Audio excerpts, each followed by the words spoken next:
qu'il faut adopter les bons réflexes, c'est-à-dire qu'on ne peut pas toujours s'approcher de la personne, il faut être capable de la raisonner, de pouvoir la calmer, de pouvoir dialoguer.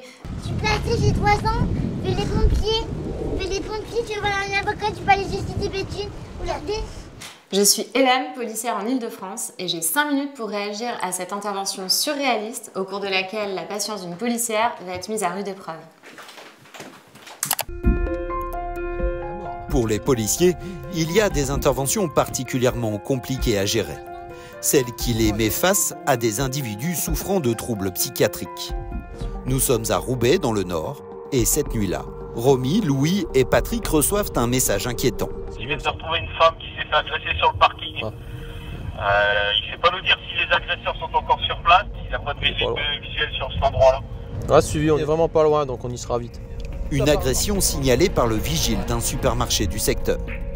Mais en arrivant sur place, les policiers découvrent une situation bien différente.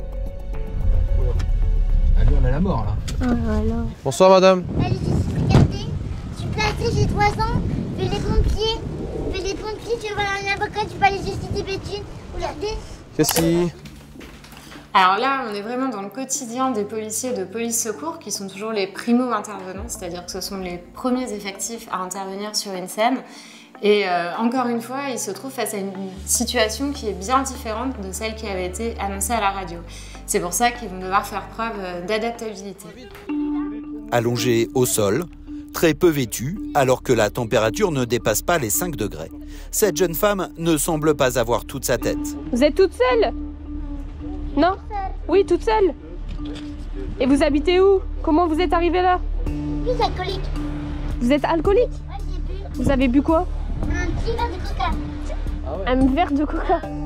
Elle ne porte pas de traces de coups et ne semble pas avoir été agressée. Alors là, dans un premier temps, lorsqu'on arrive sur une intervention telle que celle-ci, il est important de bien connaître le contexte et de vérifier tout d'abord si la personne a été agressée ou pas, parce qu'on n'est pas tout à fait dans la même situation.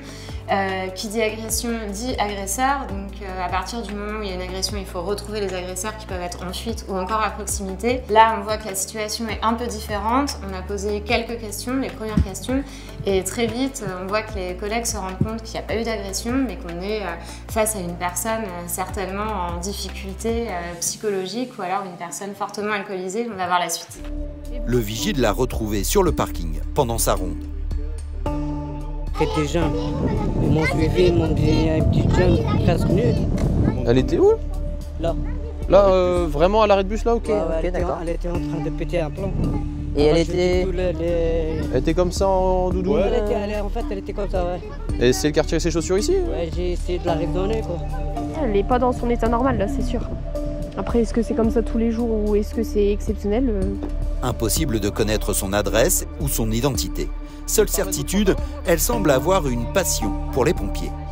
Tu veux les pompiers, papa, les pompiers? Ouais, les pompiers ils arrivent. Ils arrivent, hein, ils devraient pas tarder normalement. Et en effet, lorsqu'ils arrivent sur place, elle leur réserve un accueil chaleureux.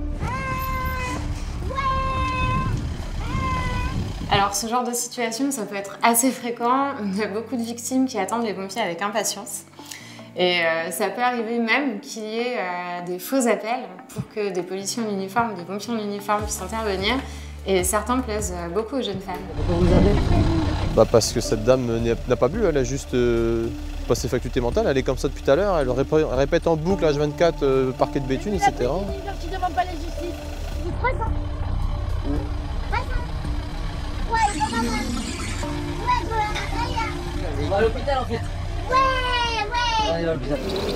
Donc là, dans le cas de cette situation, on voit que cette intervention ne relève pas vraiment des services de police. À partir du moment où on a écarté le fait qu'il y ait eu une agression, donc on passe la main aux pompiers, eux c'est plus de leur ressort et ils vont très certainement mener cette jeune femme aux urgences. Conduite à l'hôpital le plus proche, la jeune femme sera admise en unité psychiatrique. Un cas extrême, mais pour les policiers, ces interventions se multiplient.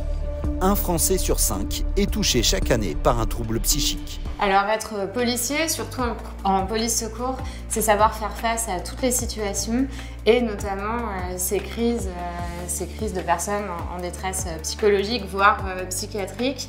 Donc il faut adopter les bons réflexes, c'est-à-dire qu'on ne peut pas toujours s'approcher de la personne, il faut être capable de la raisonner, de pouvoir la calmer, de pouvoir dialoguer, d'instaurer un petit peu une situation d'attente en attendant le renfort pour le coup des pompiers ou du SAMU dans les cas les plus extrêmes.